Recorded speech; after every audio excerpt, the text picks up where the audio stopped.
कर्तव्य का पालन सबसे पहला धर्म है, तो मेरा मानना है कि एक इंसान में केवल एक इंसान नहीं रहता, एक इंसान में कई रूप होते हैं।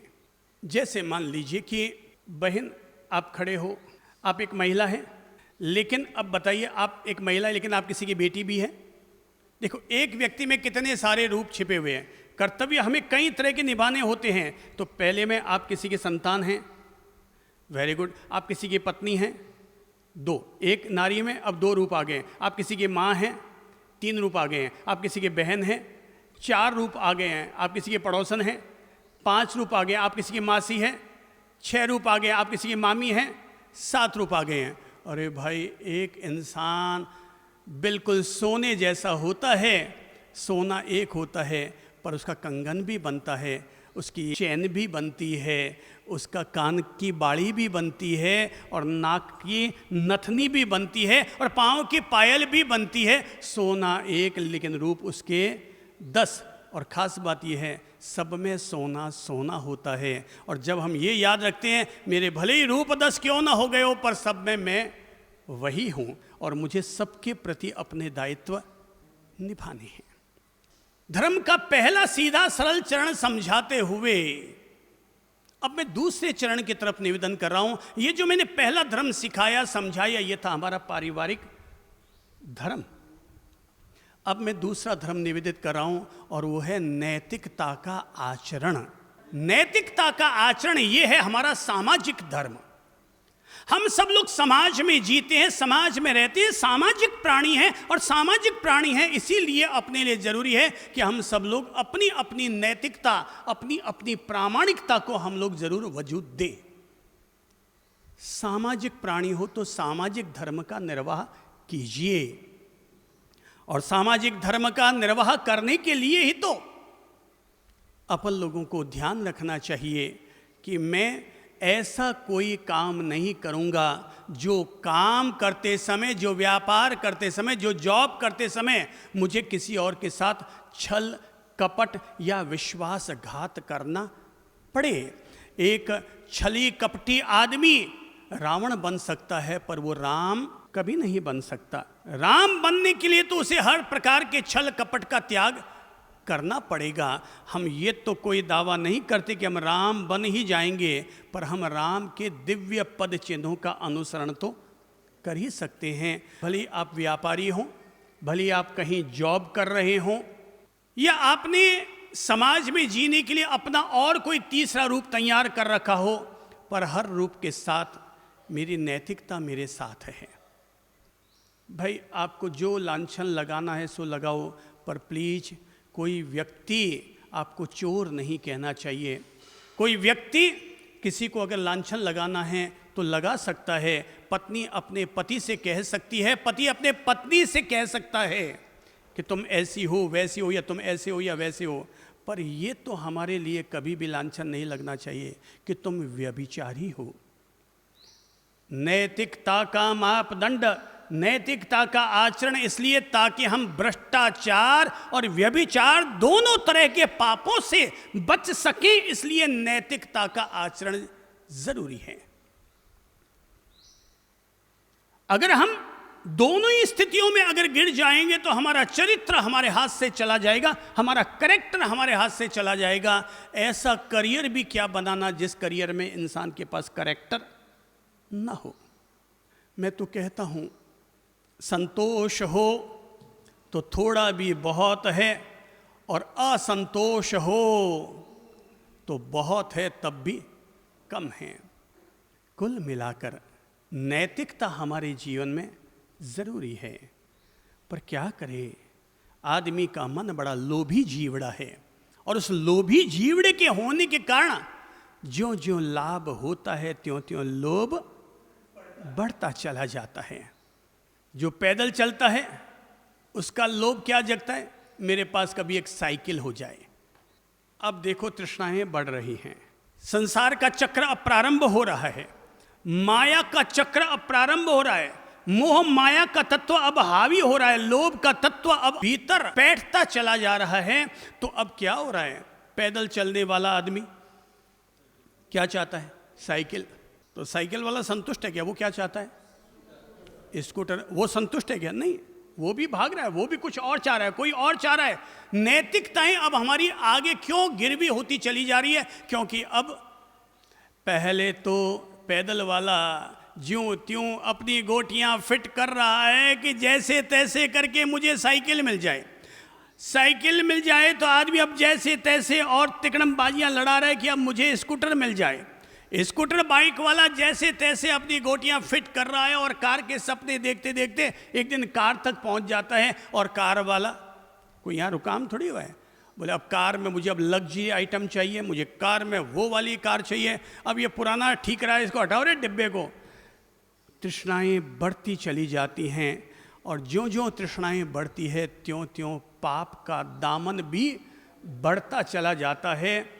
धर्म का पथ हमें ये सिखाता है कि तुम अपना व्यापार करो, अपनी जॉब करो, अपने धन का अर्जन करो, लेकिन धर्म पूर्वक धन का अर्जन करो। मैं फिर समझाना चाहूँगा, धर्म हमारे जीवन से कोई अलग अस्तित्व नहीं है, धर्म हमारे जीवन का हिस्सा है।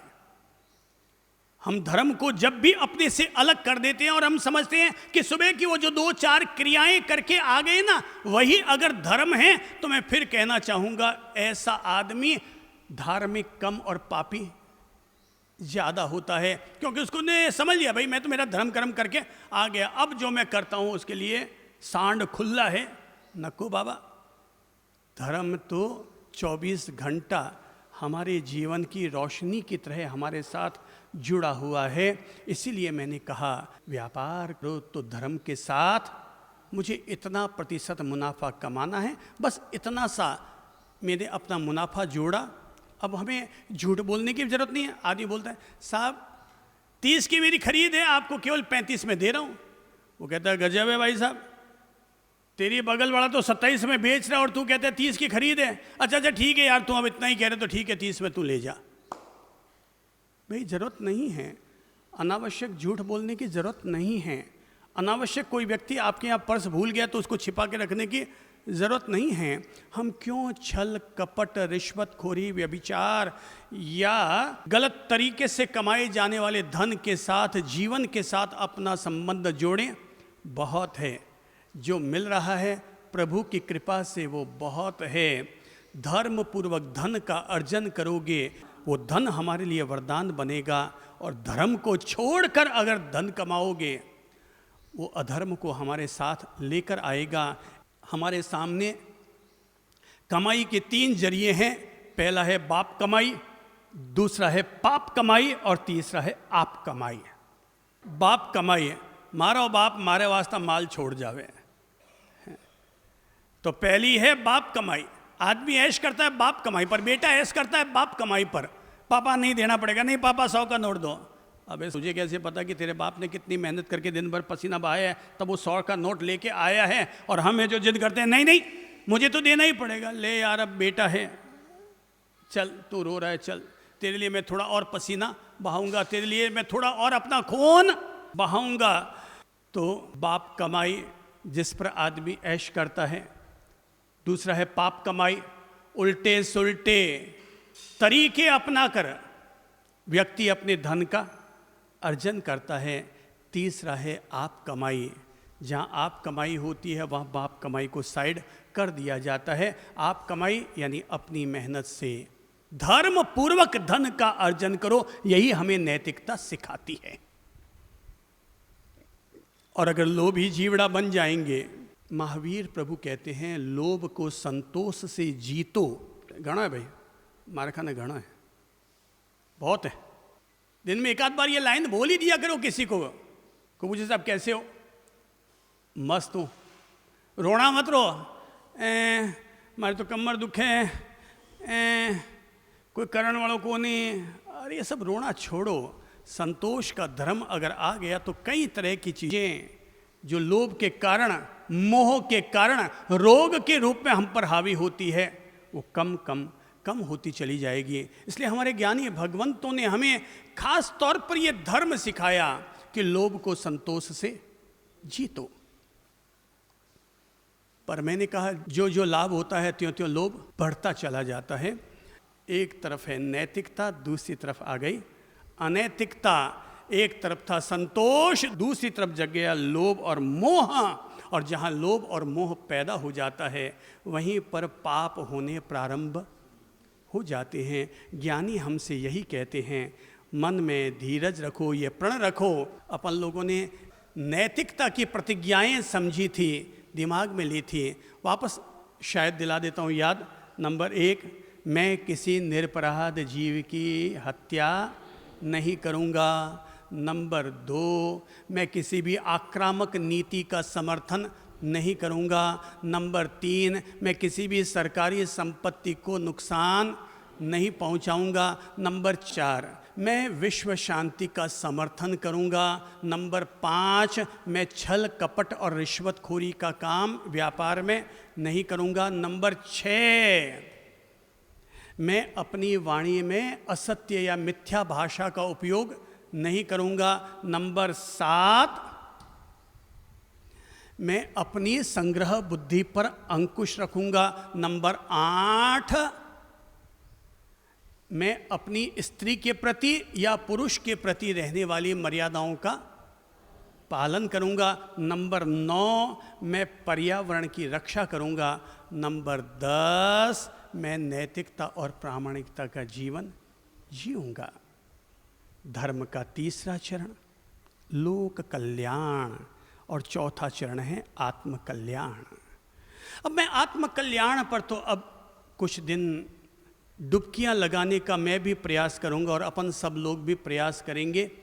पर तीसरा धर्म है लोक कल्याण और चौथा धर्म है आत्म कल्याण। ये जो 2 धर्म अभी मैंने कहे हैं ये धर्म के व्यावहारिक स्वरूप हैं। तीसरा एक और धर्म है जो व्यावहारिक स्वरूप को जोड़े हुए है, वो है लोक कल्याण। हमारे द्वारा चूंकि हम अपना जीवन जीते हैं और प्रभु की कृपा से अपन सब लोगों की हैसियत अच्छी है, तो हमें लोक कल्याण का, पर कल्याण का, दूसरों की भलाई का कोई ना कोई काम जरूर रोज करते रहना चाहिए। सरकार भी जन कल्याण योजनाएं चलाती है, तो हम भी अपने घर से जन कल्याण योजनाएं चलाओ ना। और जन कल्याण की योजना, दूसरों की मदद करने की योजना, ऐसा नहीं कि केवल पैसे होने से ही योजनाएं ये संचालित हो पाएंगे। कम पैसे में या बिना पैसे में भी हम बहुत सारी योजनाएं चला सकते हैं।